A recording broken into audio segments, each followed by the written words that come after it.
Assalamualaikum warahmatullahi wabarakatuh. Jumpa lagi bersama saya Hadi di channel Ngulik Sejarah. Pada video kali ini saya akan kembali lagi membacakan suatu kisah misteri ini, yang kali ini berjudul Tumbal Nyawa Sedulur. Cerita pada kali ini ditulis oleh akun yang bernama Meme Mayang. Nantinya kalian juga bisa mengunjungi thread beliau secara langsung. Yuk, daripada kita lama-lama, kita langsung saja menuju ke ceritanya.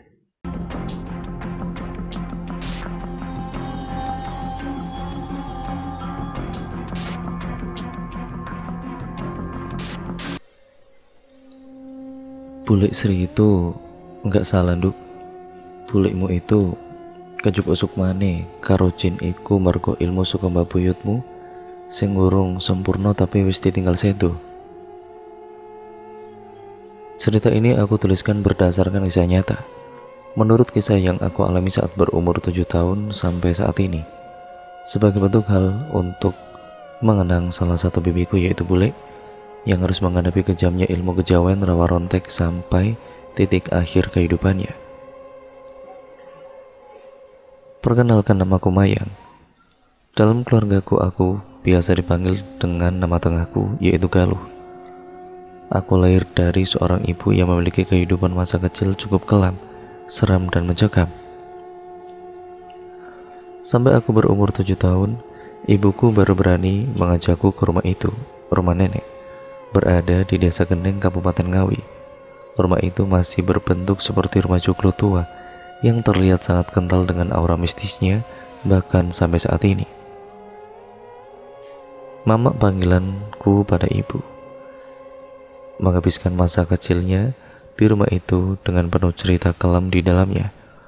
Saat itu aku masih belum banyak bertanya, layaknya seorang anak kecil yang selalu merengek ingin pergi ke rumah neneknya. Namun sebelum umurku 7 tahun, aku selalu dilarang oleh mama untuk pergi ke rumah itu. Mak, ayo ke rumah nenek. Nanti dulu, Nduk. Tunggu umurmu genap 7 tahun. Memangnya kenapa? Aku udah gede pengen ketemu nenek, pengen ke rumah nenek. Boleh Sari sama yang lain juga. Ini demi kebaikanmu, Nduk. Nanti tunggu bulan Februari kita ke rumah nenek ya. Setelah itu masih di akhir tahun 2006, kurang 2 bulan lagi aku bisa ke rumah nenek. Idamku saat itu. Malam itu aku tidur di kamar dengan pintu terbuka. Sedikit aku mendengar percakapan mama dan bapak dari luar kamar.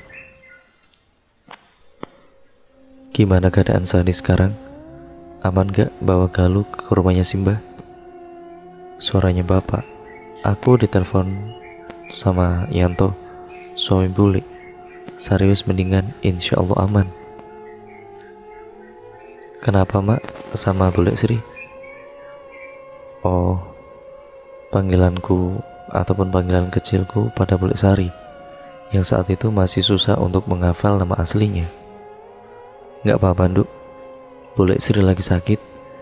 Nanti kalau kamu kesana jangan terlalu dekat dulu ya sama Bule. Kalau diajak Bule juga jangan mau dulu. Singkat ceritanya, tibalah waktu yang aku nanti-nantikan pada kala itu 20 Februari 2007.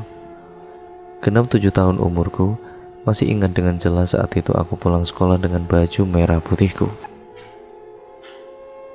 Dan sampai rumah itu aku menagih janji kedua orang tuaku untuk memberikan kado ulang tahun, pergi ke rumah nenek.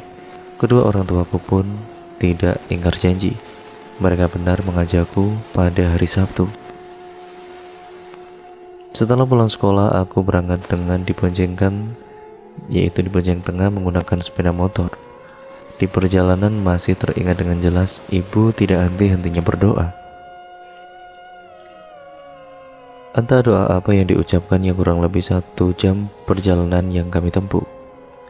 Jam 6 sore setelah maghrib, tibalah kami di sebuah rumah tua berbentuk joglo dengan 3 kayu kekar sebagai pondasi. Aku yang tadinya semangat justru menciut nyaliku saat melihat rumah nenek itu. Mak, ini bener rumah nenek? Iya, nanti sebelum masuk pintu kamu baca Al-Fatihah dulu ya. Iya mak. Ucapku tanpa banyak tanya kenapa, karena memang sudah sangat ketakutan pada kala itu. Assalamualaikum, Mbok, sapa mama di balik pintu. Aku yang saat itu masih berdoa, sembari melihat rumah yang hanya diterangi lampu petroma. Assalamualaikum, Mbok, ganti bapak yang melantunkan salam. Namun tidak ada jawaban yang didapat. Kami pun memutuskan untuk masuk saja. Tapi saat itu aku tertegun sebentar melihat ke arah bangunan kosong. Ada seseorang yang melambaikan tangannya kepadaku. Usianya sebaya denganku. Aku kecil bertanya pada mama, "Mama, itu namanya siapa?" "Siapa, Nduk?" "Itu di rumah itu, di depan teras," sembari menunjuk ke rumah kosong itu. Mama pun kemudian menatap bapak dengan semburat wajah yang ketakutan dengan cepat-cepat menutup mataku dengan kedua tangannya. "Udah, ayo masuk," kata mama. Sampai di dalam rumah ternyata sepi. Bule Sari yang aku cari itu tidak ada. Titi, anak bule yang sebaya denganku, pun tidak ada. Begitu juga dengan Pak Lianto. Namun ternyata nenekku ada di dapur. Namun duduk terdiam di pintu penghubung ruang keluarga dan dapur. "Mbah," sambutku ceria. "Ya Allah, gendukku, panggilan sayang orang Jawa," kata nenek seperti itu. Tapi ada yang aneh dari wajah nenek. Aku yang masih kecil pun menyadarinya. Begitu ketara, takut tapi juga sedih. "Ada apa, Mbok?" tanya mama. "Dan Sari hilang," kata nenek. "Loh, hilang kemana? Sejak kapan?" tanya mama. Bapak segera menggendongku. Tadi sebelum maghrib, setelah dari kamar mandi, Sari ngamuk. Ditenangkan sama Yanto. Udah tenang, ditinggal Yanto wudhu, Sari kemudian udah nggak di kamar. Lah, sekarang Yanto nyari Sari di mana? "Sama siapa, Mbok?" "Yanto sama Kamidi, Neng Punden." Sebagai informasi, dalam adat Jawa yang disebut Punden itu sebuah tempat yang disakralkan, tidak boleh dikunjungi sembarang orang, dan biasanya di dalam Punden ada sebuah makam leluhur desa yang disemayamkan di sana. Apalagi di desa Geneng itu, sangat pantangan bagi para penduduk hanya sekedar melewati Punden di sore hari, menjelang maghrib, apalagi memasukinya. Setelah percakapan dengan nenek, mama langsung berkata pada bapak, "Pak, apa pulang aja, Pak? Jangan, ini udah malam. Malah rawan kalau kita keluar sekarang. Nginep dulu aja, Mak. Bismillah." Saat itu aku masih tidak mengerti dengan apa yang terjadi dengan kondisi saat itu. Yang aku yakini hanya satu, sepertinya rumah nenek memang tidak senyaman yang aku bayangkan selama ini. Nenek pun langsung menimpali perkataan bapak. "Iya, Nduk, nggak apa-apa, nginep di sini aja. Sari udah mendingan kok. Cuman mungkin ini memang hari pas wetonnya saja jadinya rawan." Singkat ceritanya, aku masih diam membisu, masih dalam dekapan bapak sembari menunggu di ruang keluarga dengan mama dan nenek. Mataku sudah mengantuk, dan aku pastikan saat itu sudah di atas jam 10 malam. Namun Bule Sari masih belum pulang, sampai akhirnya terdengar suara warga. Mbok Inem," panggil warga. "Enggih, ada apa Pak RT?" balas nenek. "Sari sudah ketemu," kata Pak RT seperti itu, "tapi pingsan di pinggir rel kereta api," sambungnya. Semuanya kaget. "Tapi adikku baik-baik saja kan, Pak?" "Enggih, Mbak," kata Pak RT sedikit lega. 30 menit kemudian setelah kedatangan Pak RT tersebut, di belakangnya muncul beberapa gerombolan warga. La ilaha illallah, Sari, pecah tangis nenek dan mamaku. Aku yang tadinya mengantuk justru saat itu terbuka lebar mataku melihat Pak Lianto sudah pulang dengan Titi. Namun bukan keadaan ini yang aku harapkan saat itu. bukan keadaan mereka pulang dengan mulut bule Sari belepotan dengan sesuatu yang berwarna merah segar, yaitu darah. Bukan kengerian itu yang aku bayangkan. Aku pun yang tadinya berusaha menyembunyikan rasa takut kini justru menangis tidak tentu.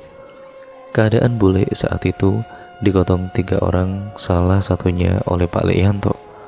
Tubuhnya terkulai lemas dan tidak sadarkan diri. Cepat-cepat nenek mengambil waslap air hangat untuk membersihkan badan bule Sari. Juga beberapa warga turut serta kembali ke rumah mereka masing-masing. Setelah semua warga pulang, barulah Pak Lek bercerita apa yang dialaminya saat mencari bule Sari saat itu. Memang benar penuturan nenek di awal, bahwa kronologi kejadian malam itu diawali dengan bule yang tiba-tiba mengamuk membanting semua barang-barang yang ada di dapur. Namun Pak Lek saat itu masih bisa menenangkan bule dengan membacakan ayat-ayat suci Al-Quran di telinga bule, sampai akhirnya bule dibawa masuk ke dalam kamar. Pak Lek kemudian berani meninggalkan bule untuk mengambil air wudhu, karena pada saat itu memasuki waktu maghrib. Karena keadaan saat itu dinilai Pak Lek bahwa bule sudah cukup tenang dan tertidur. Namun 5 menit setelah mengambil air wudhu, Pak Lek kembali ke kamar. Pak Lek mendapati sajadah tergelar, padahal awalnya masih terlipat rapi di atas kasur, dengan posisi bule sudah tidak ada di kamar. Cepat-cepat Pak Lek memberitahukan nenek bahwa Sari hilang. Nenek kemudian meminta tolong kepada Pak Kamidi yang masih berstatus saudara untuk membantu mencari Sari. Dengan inisiatif Pak Kamidi yang ternyata sudah mengetahui sedikit banyak tentang kisah bule Sari, mereka pun menuju Punden. Alasan Pak Kamidi memilih Punden sebagai tempat tujuan pertama pencarian mereka dikarenakan kondisi saat itu maghrib dan memang pantangan saat maghrib bagi warga untuk melintasi Punden tersebut. Namun dengan kondisi Sari yang sepertinya bukan jiwanya, dia yakin Sari terkoneksi ke sana. Selang 10 menit perjalanan mereka, sampailah mereka di Punden, dan benar saja mereka mendapati bule Sari dengan keadaan bersujud di makam Punden tersebut. Saat melihat kondisi ibunya, Titi menangis dan demi keamanannya Titi pun dititipkan ke rumah warga sekitar Punden sebelum mengevakuasi.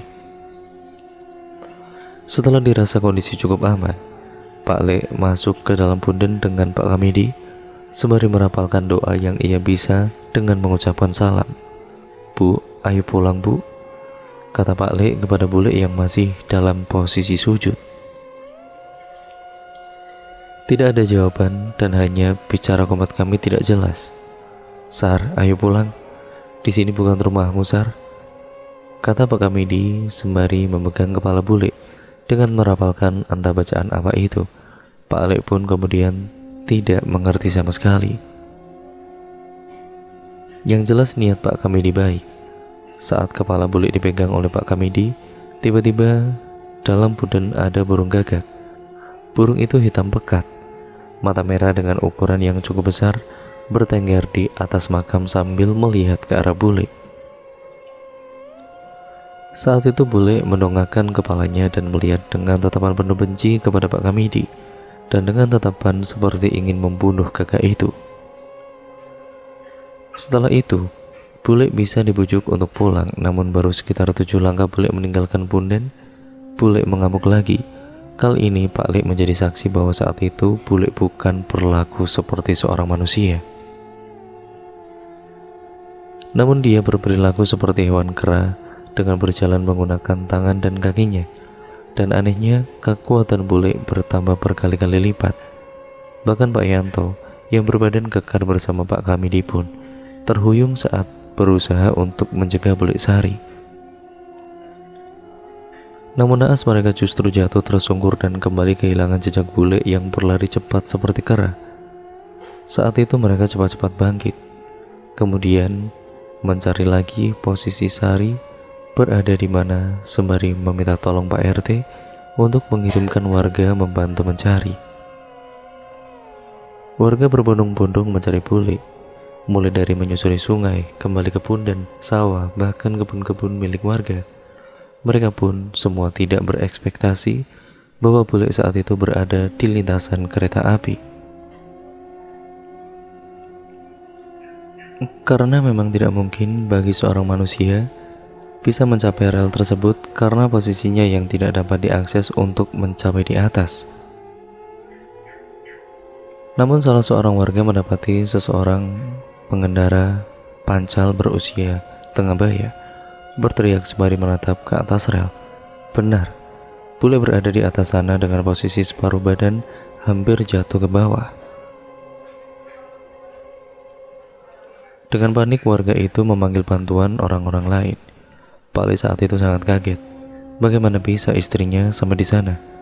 Sampai saat itu pun tidak ada jawaban karena tidak ada satu orang pun yang melihat bagaimana bule naik. Tapi satu yang diyakini oleh Pak Le, bule bertingkah seperti kera dan mungkin tabiat kera itu yang membantunya sampai di atas. Sembari memikirkan cara bagaimana mengevakuasi bule, saat itu Pak RT mengusulkan untuk meminjam traktor pengangkut pasir untuk membantu Pak Le mencapai bule di atas sana. Beruntungnya warga baik hati itu meminjamnya. Proses evakuasi berlangsung selama 1 jam. Sampai akhirnya, Pak Le sangat lega bisa kembali menjangkau tubuh bule. Namun, rasa lega itu tiba-tiba sirna saat dibarengi tangan bule yang menggenggam burung gagak dengan kondisi yang sudah mati, beserta dengan polesan darah yang ada di mulut bule. Ya, bule memakan burung itu. Sudah selayaknya seorang suami untuk selalu menerima dan siap dengan segala kondisi istri mereka. Pak Le memang takut dengan kondisi itu, tapi rasa sayangnya pada bule lebih besar daripada rasa takut yang harus ia hadapi selama hidupnya bersama bule. Termasuk hari itu, singkat ceritanya, setelah Pak Le sudah berhasil membawa bule ke bawah, para warga pun tanpa ragu membantu untuk membopong bule pulang. Namun saat di perjalanan, Pak Le berani bersumpah melihat bule tersenyum dengan posisi mata masih tertutup. Sebentar, tapi sangat jelas. Tapi awakmu wis coba menghubungi Pak Amsyarian, kata bapak. Pak Amsar yang dimaksud bapak adalah seorang kiai yang terkenal di desa nenek pada zaman itu. Sudah mas, tapi baru kali ini Sari bertindak ekstrim seperti ini. Dulu gak pernah, semenjak ulang tahun Titi bulan Januari lalu. Benar, Titi genap berumur 7 tahun pada Januari 2007. 1 bulan lebih tua dari aku. Ada apa? Kenapa dengan usia 7 tahun saat itu? Memang ada kejadian aneh apa setelah ulang tahun Titi sebelum kejadian ini, Yan? Tanya mama. Sari pernah mbak bawa pisau pas Titi tidur. Titi udah sampai terluka di perutnya sedikit. Untung saja aku langsung tahu. Gak bisa bayangin mbak kalau sampai Sari ngelukai Titi. Terus Sari gimana? Dia sadar gak? Dia mau ngelukai anak kandungnya sendiri. Pas aku datang, buru-buru mencegah Sari dan kemudian membacakan ayat suci sama menyadarkan Sari bahwa Titi anaknya. Sari langsung sadar mbak, terus nangis dan merasa bersalah banget sampai tidak mau makan. Sudah coba dibawa ke Pak Amsar, sambung mama pada kala itu. Iya sudah mbak, tapi ya sama itu-itu aja. Pak Amsar gak bisa benar-benar ngilangin yang salah dari diri Sari. Pak Amsar cuma bisa membuat Sari lebih baik beberapa hari saja mbak. Percakapan malam itu berakhir, kami pun bergegas untuk tidur dengan posisi bule Sari yang masih tidak sadarkan diri. Masuk ke hari berikutnya di hari Minggu. Saat aku membuka mataku, keadaan kembali normal. Kejadian semalam seperti tidak pernah terjadi. Aneh, benar, bule Sari kembali seperti bule yang aku kenal lewat telepon. Bule Sari yang ramah dan penuh kasih sayang itu tersenyum kepadaku, sembari membawakan masakan ayam goreng. Nginep di sini aja ya Nduk Galuh, katanya. Tapi aku Senin masuk sekolah bule. Namun aku bisa memastikan jauh di sana bapak mama memperhatikanku dengan was-was. Nanti ya, bule kalau aku liburan panjang, aku main ke rumah nenek. Aku diajak bapak pulang nanti jam 11, soalnya PR ku belum selesai. Tidak ada jawaban, tidak ada kengerian. Bule Sari hanya mengelus kepalaku dengan tatapan yang sayu, khas miliknya. Tatapan penuh kasih sayang, namun yang pasti mata yang menceritakan bahwa ia telah lelah dengan kehidupan. Mata yang bercerita tanpa suara bahwa ia sedang bermain peran. Saat itu masih pagi, masih 3 jam sebelum jam 11 siang aku pulang. Selayaknya anak umur 7 tahun, aku tidak banyak bertanya tentang hal-hal yang tidak asik bagiku. Karena saat itu cukup bagiku ketemu bule untuk pertama kali dan bermain dengan Titi selama 3 jam. Namun tempatku bermain dengan Titi hanya di teras depan. Bermain masak-masak bersama, bapak, mama, nenek, Pak Le, dan bule semua berkumpul di ruang tamu sambil mengobrol melihatku bermain dengan Titi. Percakapan mereka pun masih bisa terdengar olehku. "Sar, gimana keadaan kamu?" "Alhamdulillah mbak, baik. Gak pernah merasa sebaik ini," kata bule, dan mama serta bapak pun saling pandang seperti tahu. Apa Sari tidak ingat kejadian tadi malam yang menggemparkan satu desa? Namun mereka memutuskan untuk tidak bertanya hal itu. "Ya sudah, setiap kamu ngerasa ada yang salah sama kamu, Sar, kamu harus kembali sadar ya. Kalau semua keluargamu sayang sama kamu, masih butuh kamu harus bisa melawannya." Tidak terasa air mata menetes di pipi mama. "Memang aku kenapa mbak?" Ternyata bule memang tidak sadar. "Enggak kok, gak apa-apa. Kamu kuat, kamu hebat, selama 25 tahun ini kamu udah berjuang." Sambil tangan mama memegang tangan bule. "Iya mbak, doain aku ya mbak. Doain supaya aku bisa nemenin Titi sampai dia dewasa, sampai aku bisa dibanggain sama dia. Dan aku bersumpah, aku kecil saat itu menangis mendengar pernyataan bule. Aku yang saat itu bermain dengan Titi, memastikan Titi tidak mendengarnya, tapi aku menangis saat melihat wajah Titi dan buru menghapus air mataku. Satu hal lagi yang aku yakini, bule memang sakit. Entah sakit apa yang ia derita. Mama belum bercerita ataupun menceritakan kepadaku. Selama 25 tahun bule sakit, padahal saat itu umur bule baru 35 tahun. Ada apa dengan bule di umurnya yang ke-10 tahun? Yang aku yakini saat itu, suatu saat pasti mama menceritakannya kepadaku, saat usiaku sudah sepantasnya mendengar kisah hidup bule yang tragis. Kisah hidup bule yang ternyata banyak menyimpan pesan moral dan mengandung makna besarnya kasih sayang seorang ibu. Saat itu jam menunjukkan pukul 11 lebih dan kami pun berpamitan kepada nenek untuk pulang, begitupun kepada bule. Ia berkata kepadaku, "Sering-sering kesini ya Duk, temenin Titi main, soalnya gak ada yang mau main sama Titi." "Iya bule, nanti aku main lagi ya." Aku berani bersumpah, di jam itu memang jam bagi warga untuk beraktivitas. Namun anehnya setiap warga yang melintas di depan rumah nenek selalu melihat ke arah rumah dengan tatapan yang takut, seolah enggan melihat tetapi mereka penasaran. Dan satu lagi di jam 11 siang aku kembali melihat ke arah bangunan kosong yang dulu aku belum mengetahui bahwa ada kisah kelam di balik rumah tua itu. Kembali aku lihat anak itu pun cantik memakai gaun putih kembali melambaikan tangan di balik jendela rumahnya. Dalam perjalanan pulang, di pikiranku saat itu hanya menerka-nerka siapa anak kecil itu. Siapa dia? Anak sebaya denganku yang selalu melambaikan tangan dan tersenyum kepadaku. Ingin sekali rasanya saat itu juga aku bertanya pada mama, kenapa dia sendirian di situ?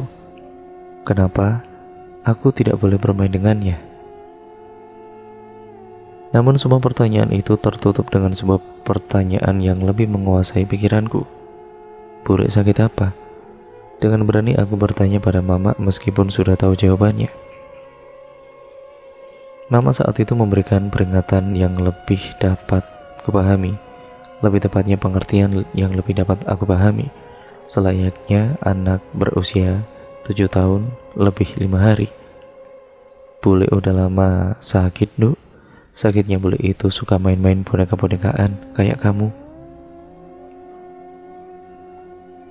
Nah, kalau kamu main boneka, kan bonekanya kadang kamu jadiin anggun temenmu, kadang kamu jadiin kucing juga. Begitu juga bule. Jadi kadang bule suka lupa sama dirinya sendiri. Jelas mama. Oh, jadi bule bukan gila ya, Mak? Bukan, Duk. Tapi kamu sementara jangan terlalu dekat dulu ya, Duk. Karena kondisi bule juga belum sembuh stabil. Pungkas mama. Kenapa? Katanya nggak gila, kenapa harus jaga jarak? Apa boleh bahaya buat aku? Mama sempat terdiam. Aku mengira ia masih menyusun sebuah kalimat untuk membalas pertanyaan kritisku. Bisa dibilang begitu, Nduk. Kemudian hening, saat itu kepalaku penuh dengan pertanyaan tentang bule. Tapi kalimat jawaban mama sebenarnya belum cukup menjawab pertanyaanku. Karena beberapa jam yang lalu bule sangat baik kepadaku. Bukan seperti kata mama, bohong batinku saat itu. Kalau bule bahaya bagiku, bagaimana dengan Titi? Kenapa dia tetap ada di dekat bule? Dan cerita pun akhirnya bersambung ke part yang selanjutnya lagi ya teman-teman. Nah, terima kasih untuk kalian semua yang sudah menyimak video kali ini dan cerita kali ini. Untuk kalian yang penasaran bagaimana kelanjutan ceritanya, hanya di channel ini ya teman-teman, dan terus nantikan. Jangan lupa like, comment, dan share, serta subscribe channel ini sebanyak-banyaknya agar channel ini bisa berkembang menjadi channel yang jauh lebih baik lagi. Dan juga kalian tidak akan ketinggalan video terbaru selanjutnya dari channel ini. Sekian dan terima kasih, kurang lebihnya mohon maaf ya teman-teman. Wassalamualaikum warahmatullahi wabarakatuh.